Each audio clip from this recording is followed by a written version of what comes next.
Well, hey, welcome to the Light Reading Podcast. I'm Jeff Baumgartner, a senior editor at Light Reading. And I'm Rouzbeh Yassini, the author of The Accidental Network, a book that captures the broadband evolution from 1987 to 1996. In this corner, Stewart, Schley, longtime compadre and friend of Rouzbeh and a longtime journalist like you, Jeff, in this industry, and happy to help tell this story with Rouzbeh. Great. Well, hey, gents, it's great to have you both on the podcast. So, yeah, we're here to talk about some pretty big news in the world of broadband and cable in particular. And that's the announcement that your new book is going to go on sale on September 1. Is that date still holding? That's correct. As of this moment. Okay. And that book, yeah, Rouzbeh, as you said, The Accidental Network, How a Small Company Sparked a Global Broadband Transformation, recounts your story, Rouzbeh, and the story of the cable modem. And it talks about your early days at GE, your time at a company called, is it Aplatech? Am I saying that right? Yeah. So that had some critical ties into all of this. And later the birth of LANcity, the startup that you led that developed the cable modem and really set the path for cable's multi-billion-dollar broadband business. And later you sold it, LANcity, to Bay Networks for $59 million. And I was kind of trying to put the history together. I think it went to Nortel and then Eris Interactive, the joint venture, and then maybe the Eris. And I guess we're at CommScope now in terms of the flow of the technology and kind of where it originated. So a lot of history crammed in there, but I think that's the progression or close to it.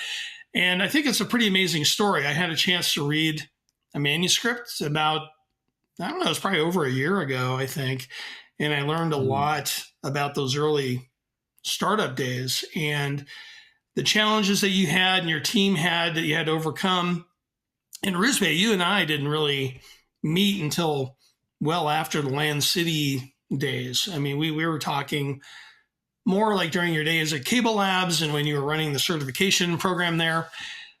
So I learned a ton because I didn't know a lot of this history, and it was a pretty amazing story. So, and a really incredible origin story of the cable broadband, and probably something few people really know about that weren't covering the industry back in the LANcity days, and probably aren't going back in history to read up on it. So I'm looking forward to reading the final product. But so that's my preamble.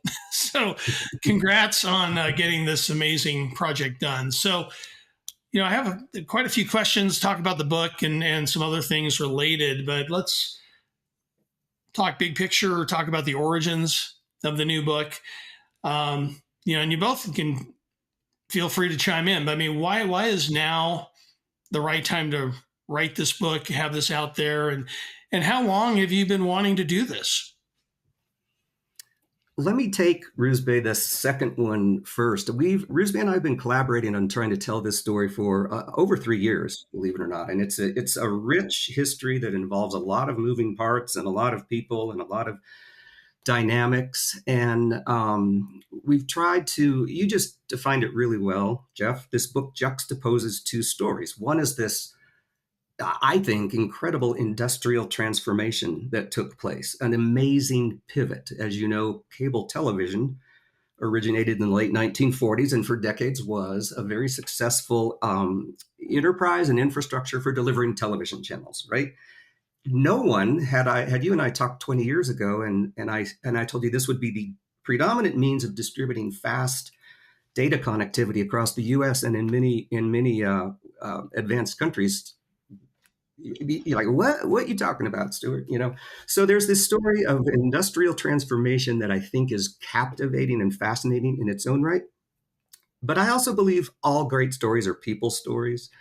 And I thought, you know, when we were beginning this odyssey, what if we told this story through the lens of the one individual who was really at the center of it all in a first person kind of a narrative? And so we've kind of created this, if you will, humanized encapsulation of this journey. That's the answer to your question about how long we've been working on it and how it came about. Why now? Why not now? I mean, Yeah.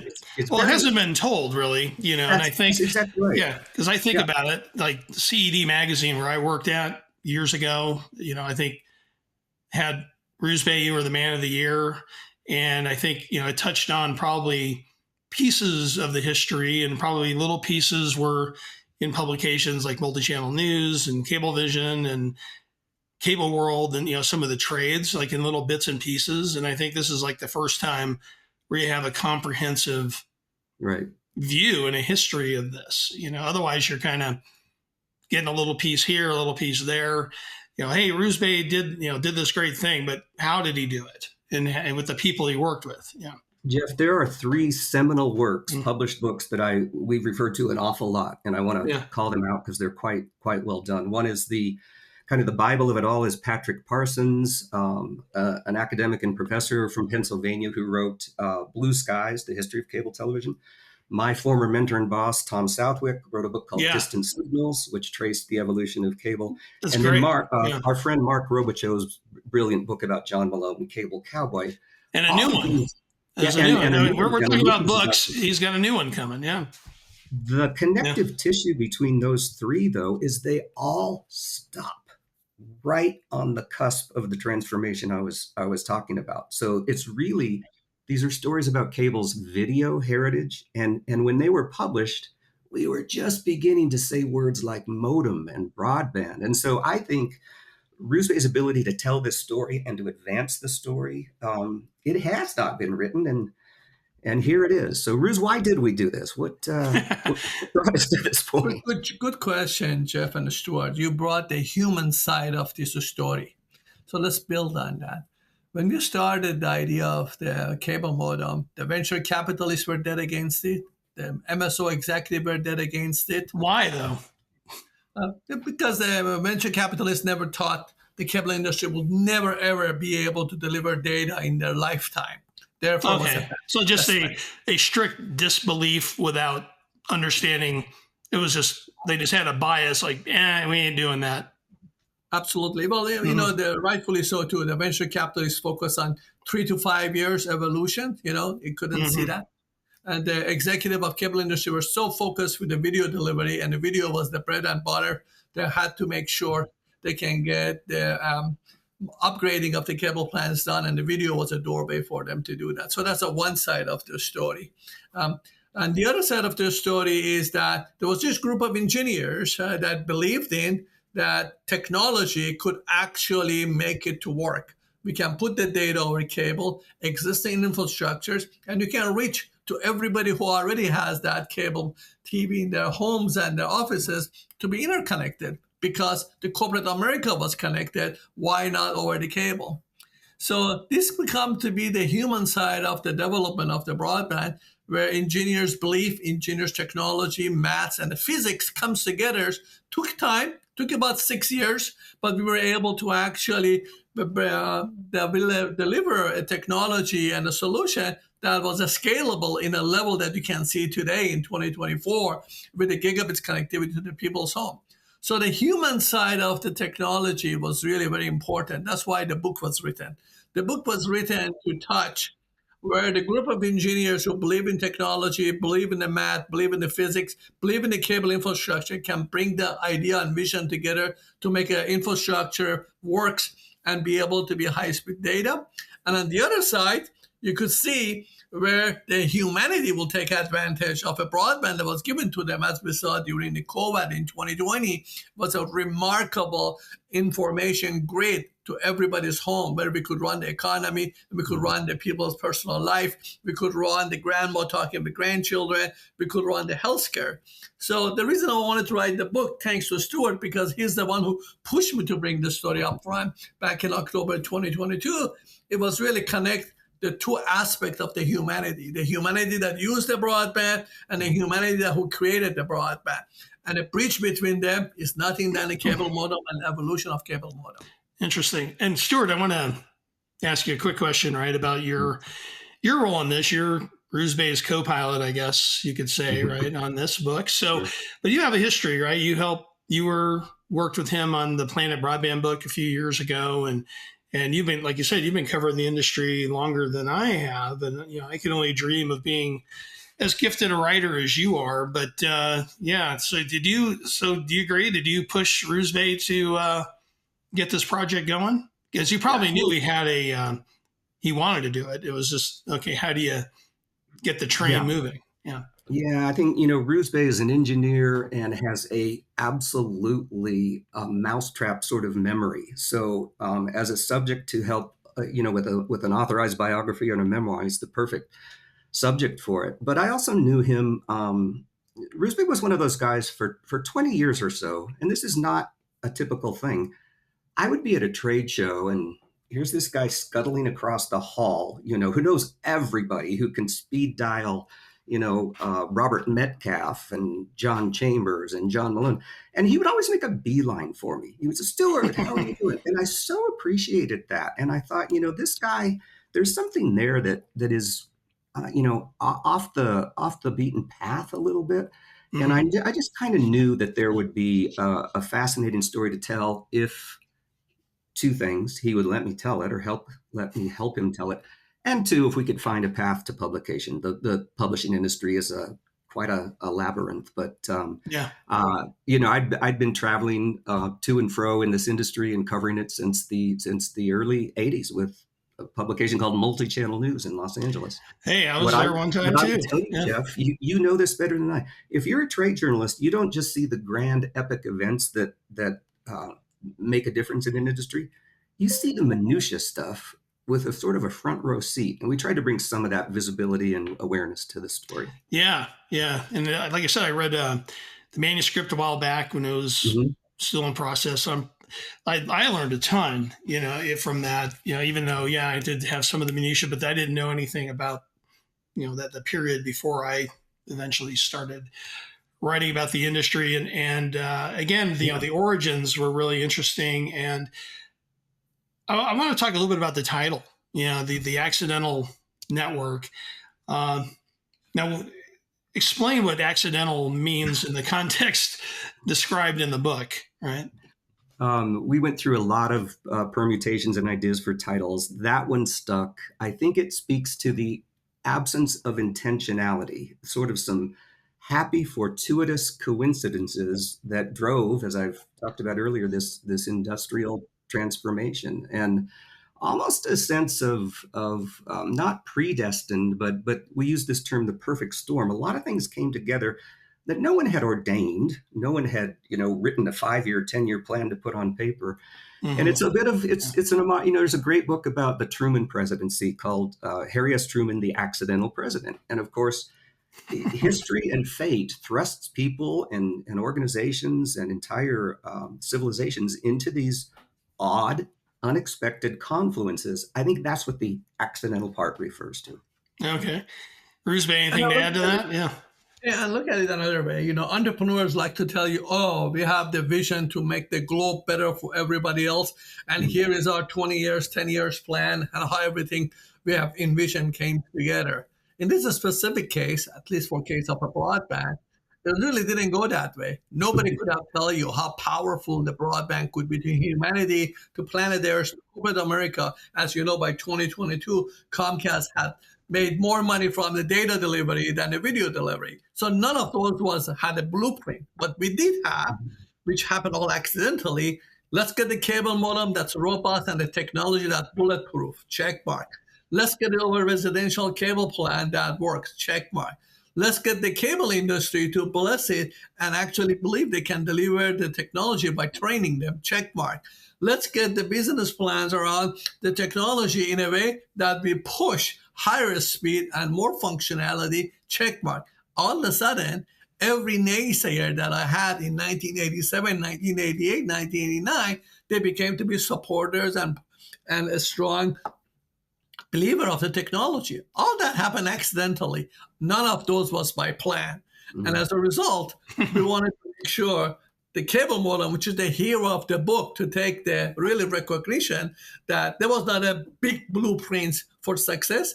It was just make sure the product does the talking. And guess what? The product still talks reliably and not even a single hardware recall or software recall has been called to the broadband, which has stopped the delivery of the services to the mankind. Right. And I think it's interesting you bring that up. It's like, hey, you didn't have like, here's the blueprint or here's the path and we're going to stick to it. Right. I think when you talk about successful startups or, any startup really, you hear the term pivot a lot because something will come up that changes your direction. But do you recall having to pivot quite a bit, in those days? Well, the barriers for us to accomplish a scalable multi-million users over a long distance had been never, ever solved by anyone.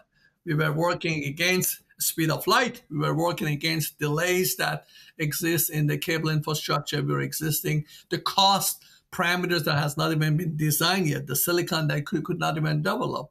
So I mentioned that to my colleague Stewart at once given time. I could list you 500 reasons why I would fail, and every one of them could have taken me down one by one without any issues in the sense of how difficult they were to solve. But what our goal was that I understand the barriers, I understand those pivot points, but we were determined to do one thing: peel the onion one layer at a time and solve the problem that we were facing at the given time, and use the actual what we call private-public relationship we had between universities, between the hospitals, between the schools, between the U.S. government, and between our technologies guys and hardware people and software people to see if we can overcome those. And because of all that live laboratory we had, 1987 to 1995, we were able to come all those 500 issues that we were facing.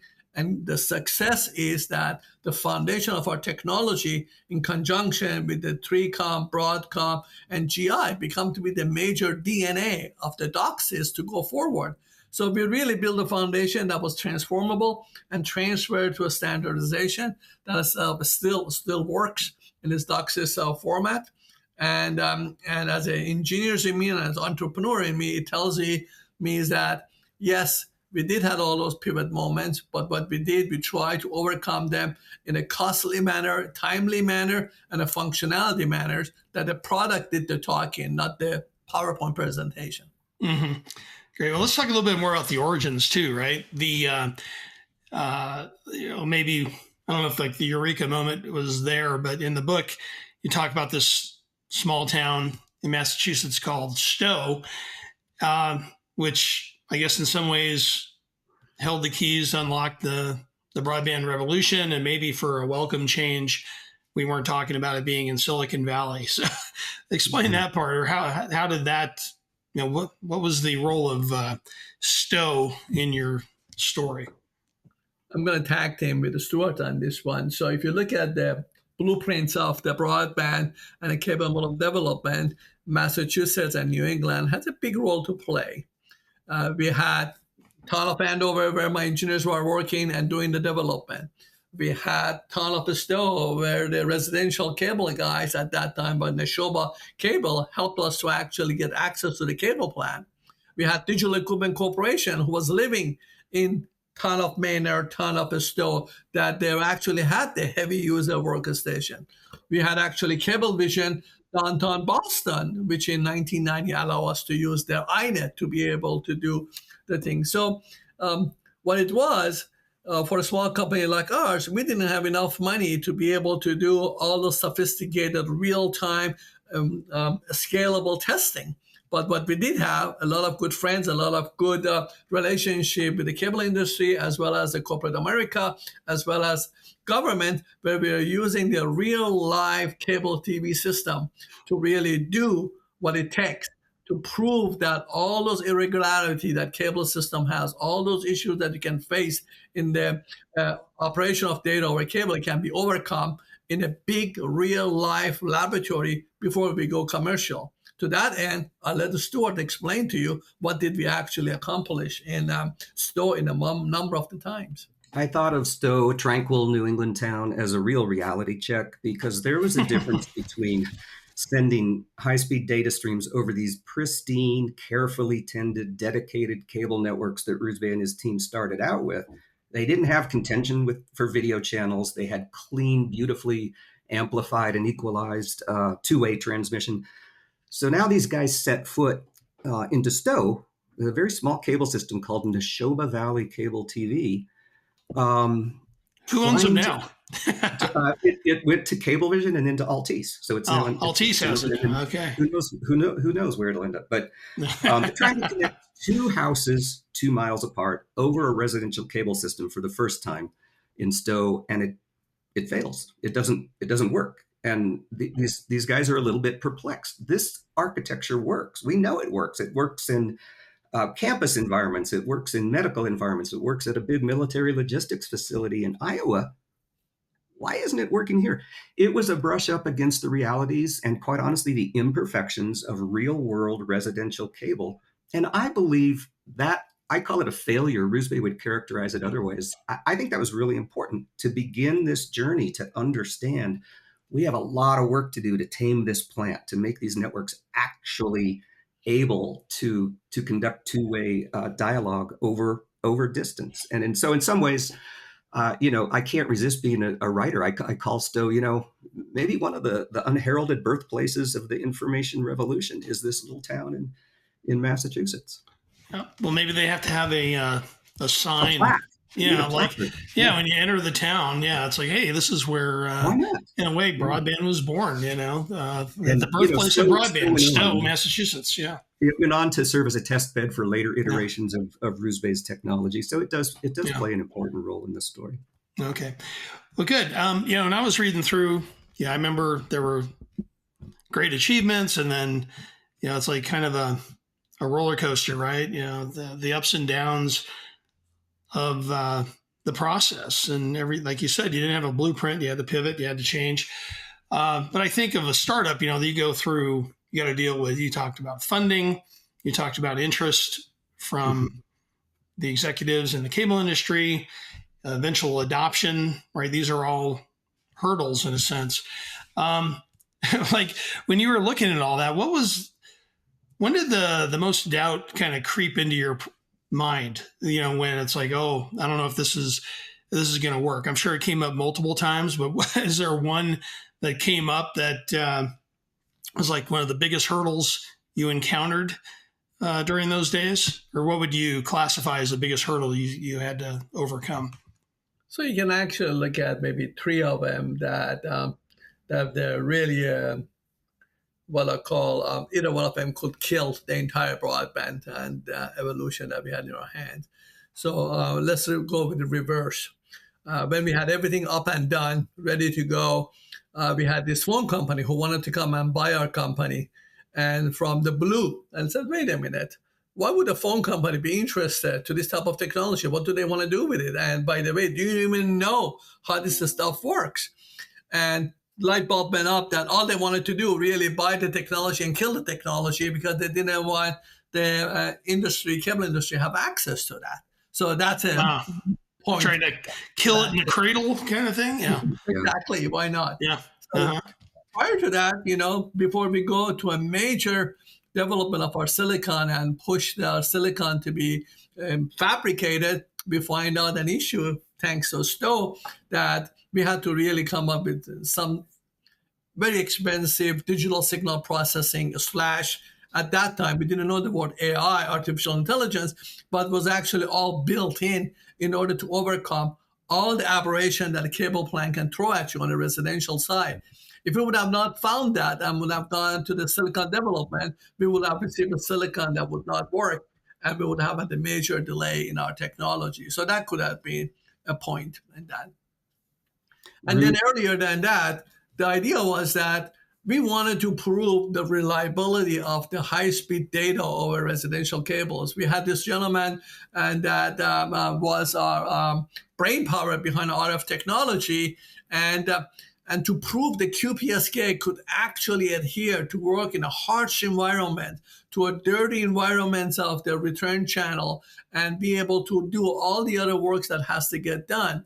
So it was a tremendous amount of work and the mathematics and the physics and technology development to really prove that we could use that hostile return channel environment. Any of those three, if it were not done the right way, if it were done the rush way, or if it was done beside the way we solve it, could have really the broadband away from us by a number of the years. That doesn't mean the broadband would not happen. It would happen, but it would have been delayed significantly. Okay. And we were able, just like a good Jewish mother, to maintain the technology and our baby and deliver it to a cable industry to be baseline for a standardization that they did. Yeah. So that was a pretty good description of three pretty challenging moments right there. So on the other hand, what was your proudest moment that you remember from then? I mean, was it the first time seeing the product in action, seeing it in the field? Was it getting Bay Networks to acquire it, or was it the rise of broadband? In the years that followed. It was the tiniest point in the whole 8 years of the development. That was when the bird fly. What do I mean by that? Yeah. Okay. We were able to pass data over the cable infrastructure. That was fine. We were able to pass voice over cable infrastructures through our DOCSIS. That was fine. But does the digital video flies over DOCSIS? Now think about it. This is 1993. These crazy guys and the crazy engineers wants to put video over DOCSIS over a cable infrastructure, where every CTO would have told you, this is so expensive, don't even think about it.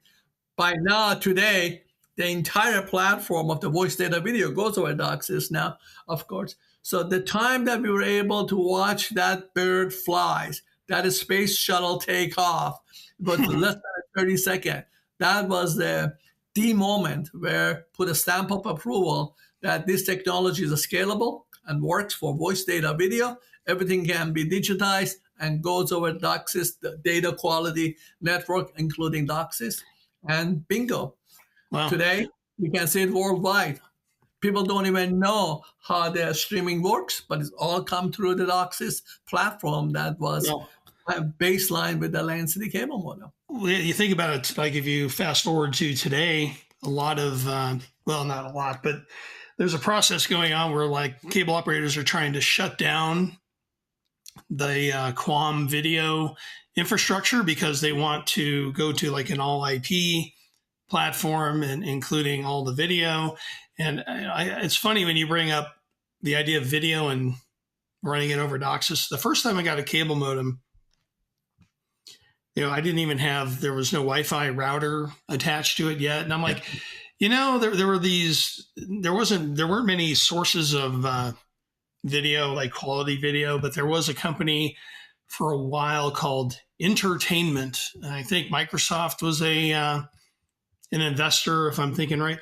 So anyway, I had this funny idea. I'm like, hey, it's like I'm watching these music videos and you could buy like a Ken Burns baseball episode, from his documentary. Anyway, I'm like, hey, I'd like to really be able to watch this on my TV, right? So I had to string like S-video cable and all this. Like I was making a big mess of the house, and my wife's like, "What are you doing?" I'm like, "Well, I'm trying to see if I can get it to the TV," and it took a lot of work and effort to do it, but it was just like an early example of a consumer trying to go, "Hey, how do I use broadband to get video, not just to my PC screen, but to the TV?" And you look at today, and it's where the world is. Yeah.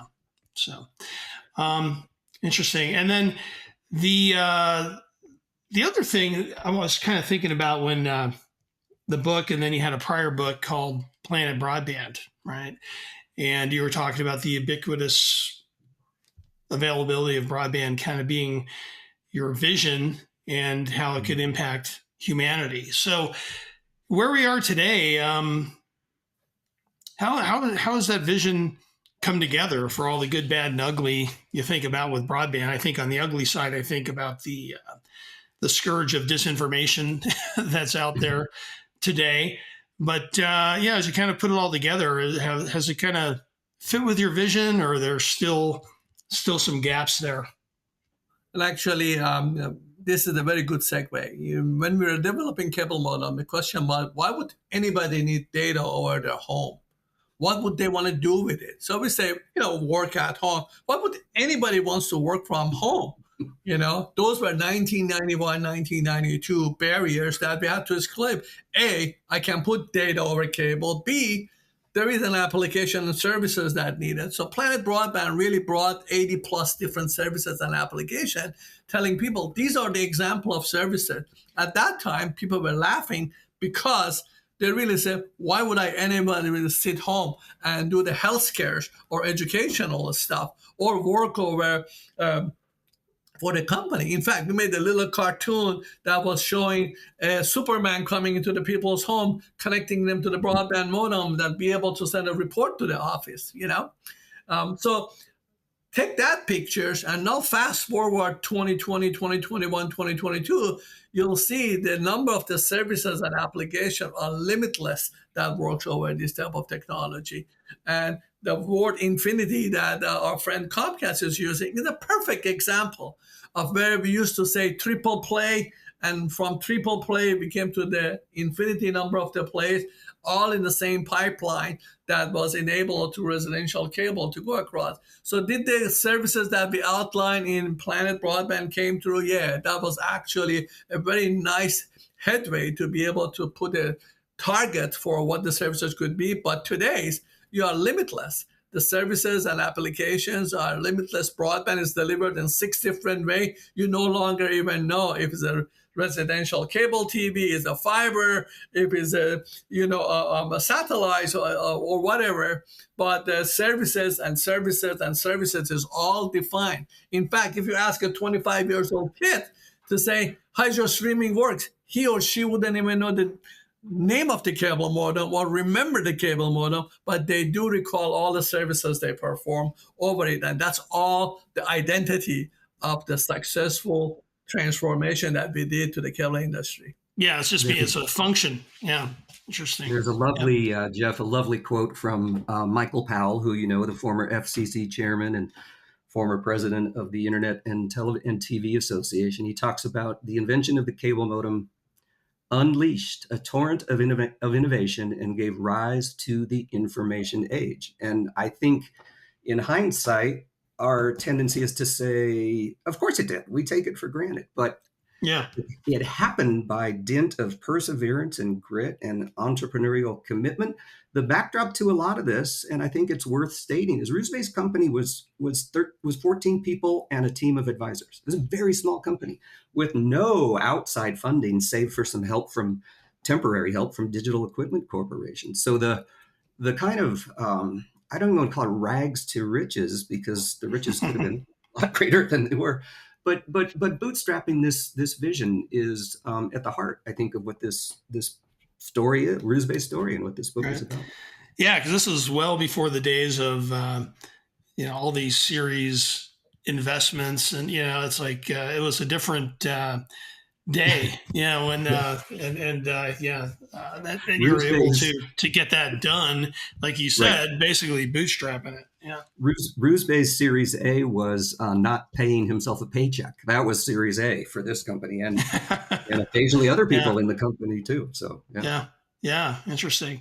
And now that we're many years from the days we're talking about, what do you think about the cable industry now in terms of how it's kind of taking care of your baby in a sense, right? Because we're now in the DOCSIS 4.0 era. We're talking downstream speeds of 14 gigabits per second, and they're talking about maybe pushing up to 3 gigahertz and 25 gig. But then I look back at the original speeds delivered with the LANcity modems, around 10 megabits per second, one channel type of technology. And then there's the cost, right? The original prototype was $18,000, right? And it was like a piece of furniture. Right?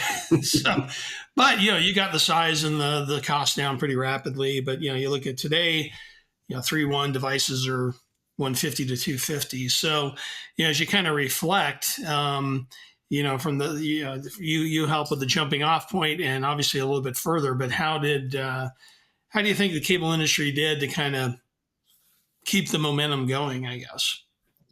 This is a moment that you want to pause and thank the entire team. This broadband was not done by one person or two person. It took a village to deliver the technology.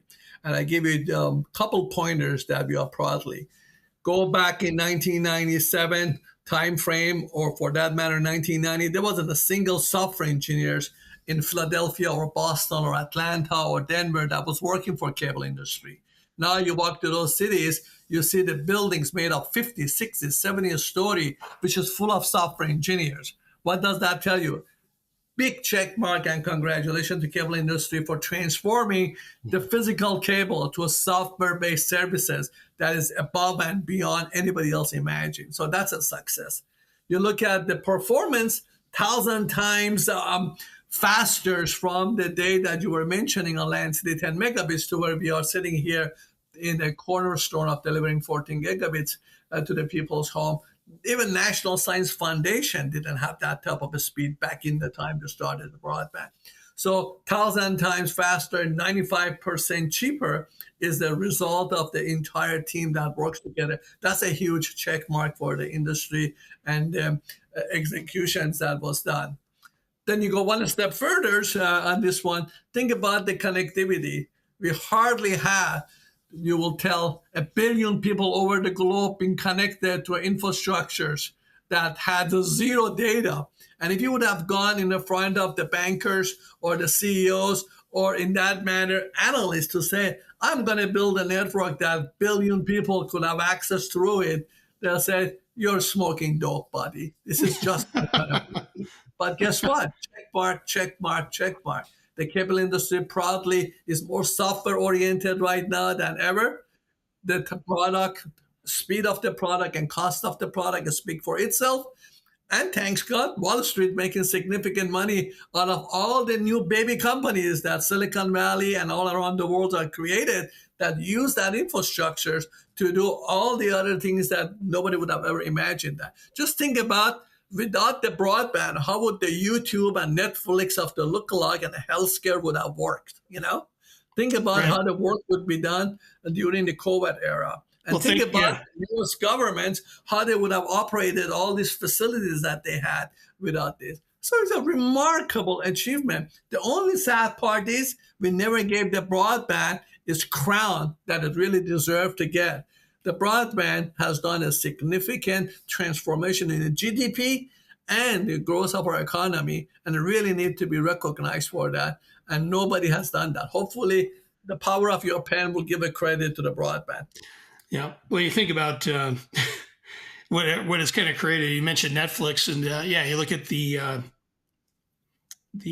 value of that company. It's like insane. But yeah, they're not here if there's not a broadband infrastructure to power it. Yeah. Stewart? I'm just curious to hear, Rouzbeh, you talk, and Jeff too, your question about this technology and the role of the cable industry. And last spring, I guess, Rouzbeh's company was among 4 that accepted an Emmy Award from the National Academy of TV Arts and Sciences. And one of the questions that you actually posed was, we've leveraged this hybrid fiber coaxial network for decades to do wondrous and amazing things. How long does that last? Is that a forever technology, Rouz and Jeff, or what do you see transitioning to? It's a very good point, Stewart. So, we started it, the cable infrastructure was coax based back in 1987, 88, 89. It was just pure coax for the miles and miles getting to the people's home. And that did a great job for video delivery. But for data delivery, we wanted to make sure that could also work. So the first generation of the cable modem make that to work flawlessly. But then we learned the hybrid fiber coax, addition of the fiber to it, it makes the throughput goes higher and cost comes lower and reliability be better. So we started that transformation where instead of 100% being coax, maybe it's 90%, 80%, 70%, and fiber start penetrating. And thanks to the fiber, it's done a fabulous job in a cable TV transformation. And now we are reaching a point that almost the coax is the last mile or less than a last, what I call 100 meters left to the people. So at some point, it will be more economical to not even use that last 100 feet or the meters of the cables and let the fibers or let the wireless or let the Wi-Fi take that. And once that happens, maybe it's 2035, maybe 2040, maybe 2030. I think that cable modems and the broadband, as we know, is done its job over a coax, and it all becomes to be, a uniform type of a media that brings that. We are exactly on that transformation. And it's still, I think the DOCSIS and the cable modem done their job, because what they did, they pick up 100% coax infrastructure, deliver data, and they converted it to 100% fibers or wireless or satellite or non-coax delivery. So that's a great success. That's the type of what I call journey you love to be in the start and in the end of it. Yeah, I'd agree. I think, Stewart, to your question, I think it comes down to cost and performance, right? I think that DOCSIS still delivers and still has a runway, probably for a decade or more, in terms of being able to keep up with the trends, the usage trends for most consumers and certain small businesses. And I think that until there's like a direct parity on the cost between advancing DOCSIS or HFC versus just taking the leap and doing fiber to the premises, I think you got to wait until they're equal, and I think, you look at like a company the size of Comcast or Charter, which is going to now combine with Cox, we're talking about tens of millions of locations. And the current costs, if you were going to upgrade all those to fiber to the premises, I wouldn't even, I'd have to get a calculator, but I mean, it would be incredibly expensive. And then you talk to, Charter, they're talking about their current transformation plan of the HFC being like $100 per location passed, which is actually a big step from 3.1, which was like $8 or something, right? And if you look at fiber, and if it's still, 1,000, 2,000, I think you still have to go, okay, and what does that get me? And how much roadway does that get me before I need to do that? And a lot of advancements can happen during the next decade, 15 years, when they have to do it, and they're already talking about DOCSIS 5. Can they do that? So, but they're also doing fiber on demand. You hear about that where, for customers who need that kind of performance, you can run a fiber off that node. Maybe not to everybody who needs it, but that's an option. So there's still a lot of flexibility. Anyway, that's my long-winded answer. I think it's a good discussion. It's interesting to me to hear the father of the cable modem say, hey, look, eventually this will be proven to have been a powerful but transient technology. It's not a forever technology, and that's okay. That's part of the progression. But what an incredible run. Well, that's exactly right. I mean, that's the accidental network.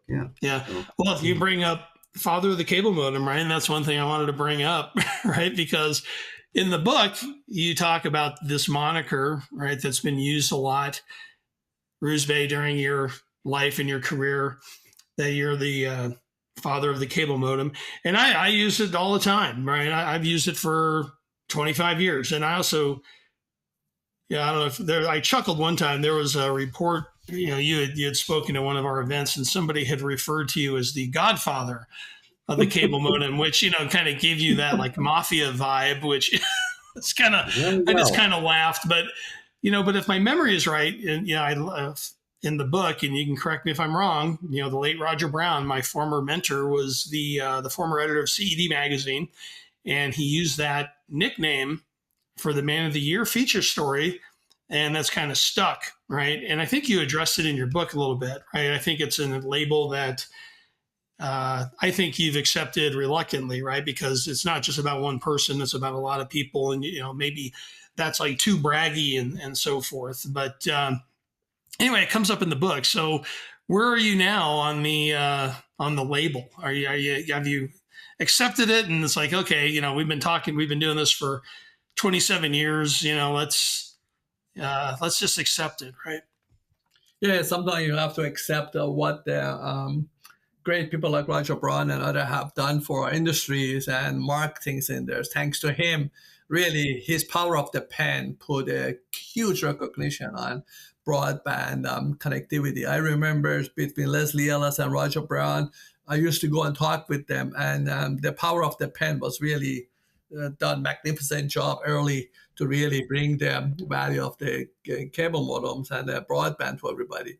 But in reality, if you really want to look at the role, I'm that Jewish mother who takes care of their son 10 way to the Sunday, because that's what the modem needed. And as a Jewish mother, I hold that modem just like my son from being an infant to an adult before he goes to the college, and we take care of him and we transform them from, what it was, because the barriers that we had, the lack of funding, the lack of resources, the lack of technology, all the innovation that we have to do is what a good Jewish mother does to their son and get them through the, being a nice contributing member of the society. And I look at the cable modem as a nice, good member for the humanity and does a lot of good job.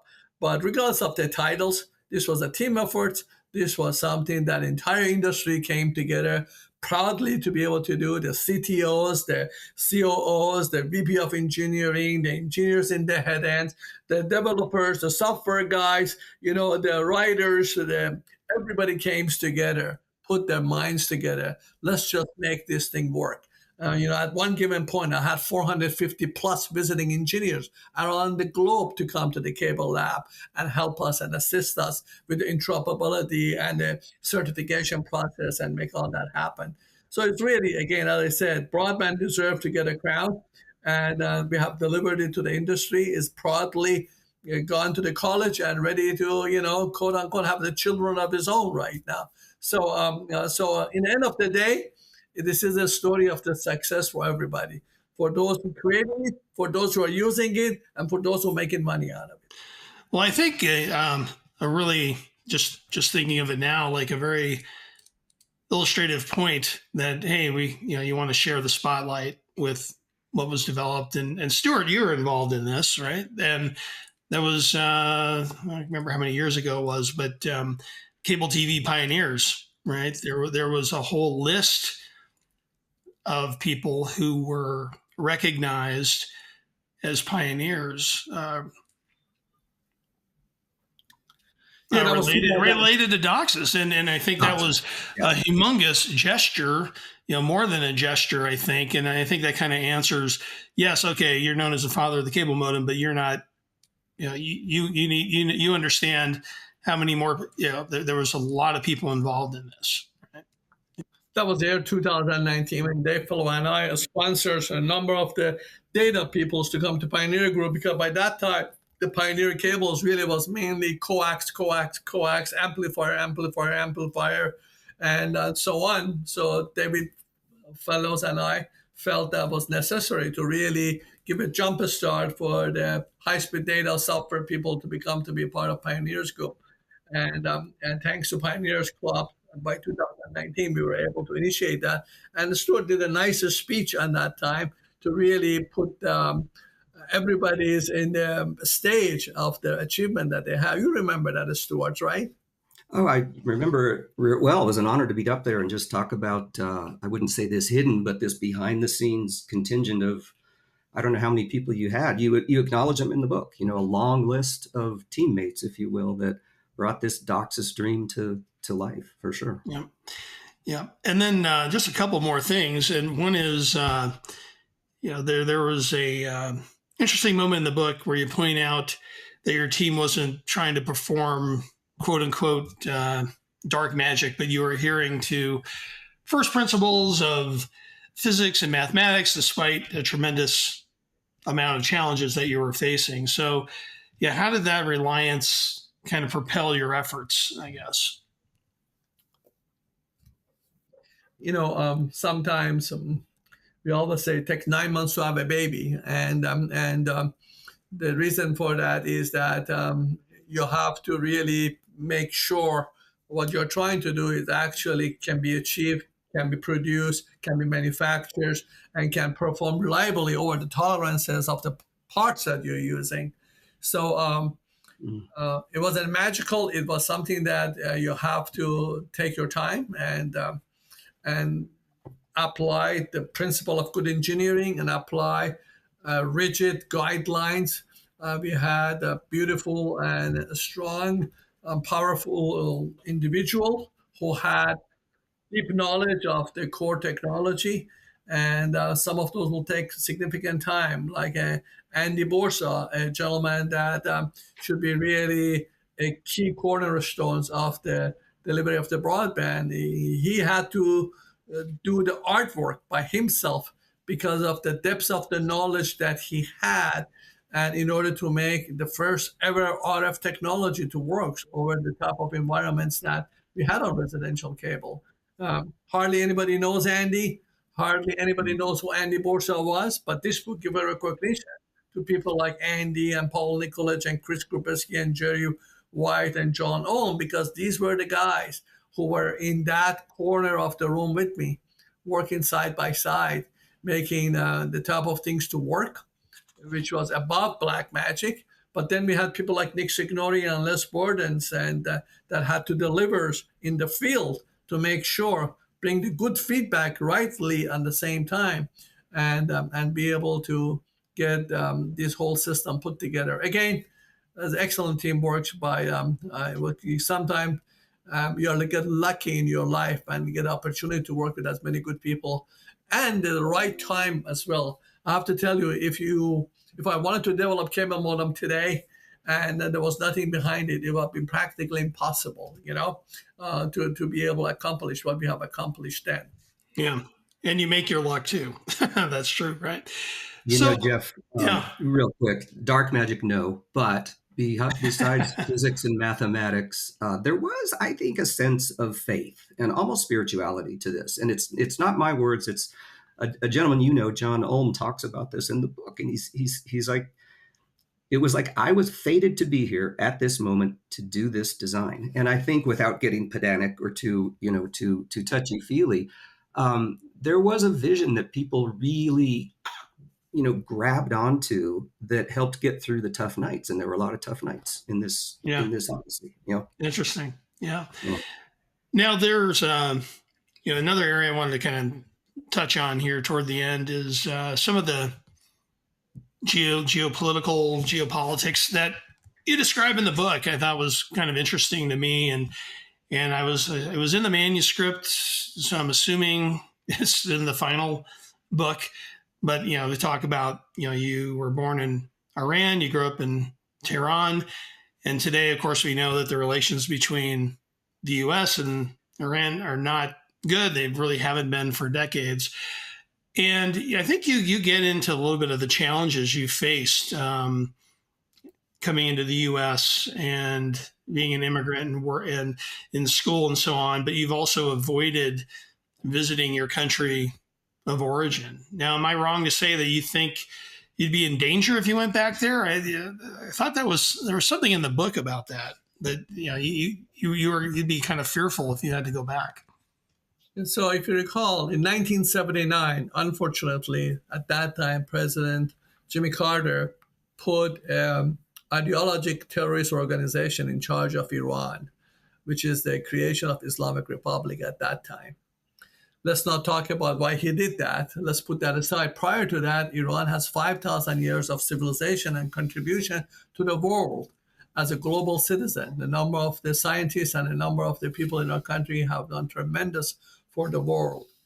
Having said that, this terrorist government that was put in place in 1979, it changed the dynamic of the Middle East. The Middle East used to be at a peace between Iran and Israel for years and decades before that. Once it was Mr. Carter put such a government in place, that government stole the Iranian wealth, Iranian people's freedoms, and Iranian people's liberty.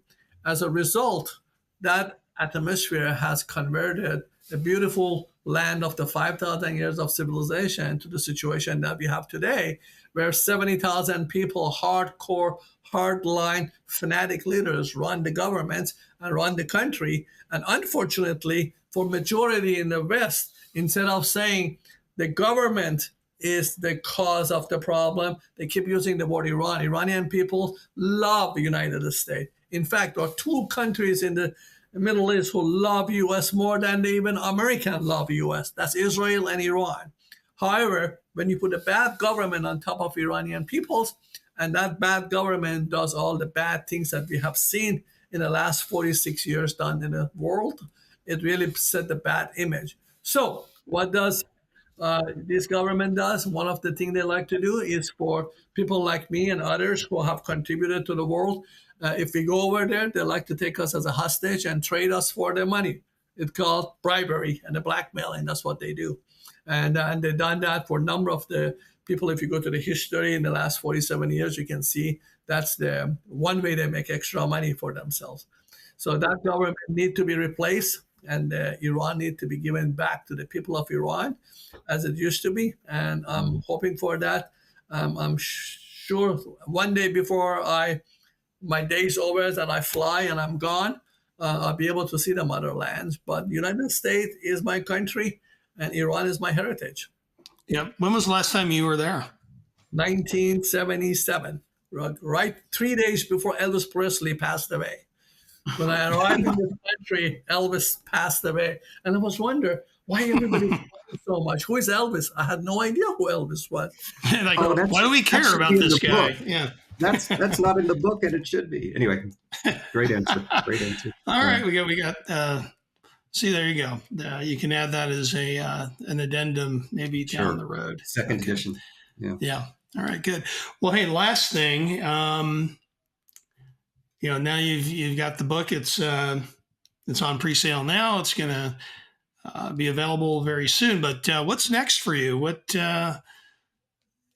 from this point on? I mean, this is a big achievement. But where do you go from here? As you know, the Yas Foundation has been focusing on supporting art and cultures in our country here in the U.S. We've been helping the students to go to the higher education on the master's, PhD, and postdoctorate, as well as be able to do some innovations in the field of the medicines. And so my foundations, which is run by myself and my younger sister, Pamela, going to continue doing what we can do the best, which is enabling that aspect of the foundation to provide efforts for the medical / culture / education. And that's a good way for us to get to our sunset, and we will continue pushing toward that direction. All right. And will we see you in Washington, D.C. here in at Tech Expo this fall? Are you going to be there? Yes, of course. We're going to have some good activities during Pioneer Dinners on Sunday, 28th. And I'm going to be walking the hallway on 29th and 30th. So look forward to seeing my colleagues and you and everyone else. All right. Well, we'll look forward to seeing you there. So great. Well, I think that's where we're going to leave it for today. So Rouzbeh and Stewart, it was great to have you on the podcast today and learning a lot more about the book and a lot of the things that are covered in there. But best wishes as things go forward. So thanks again for joining me. Appreciate it, Jeff.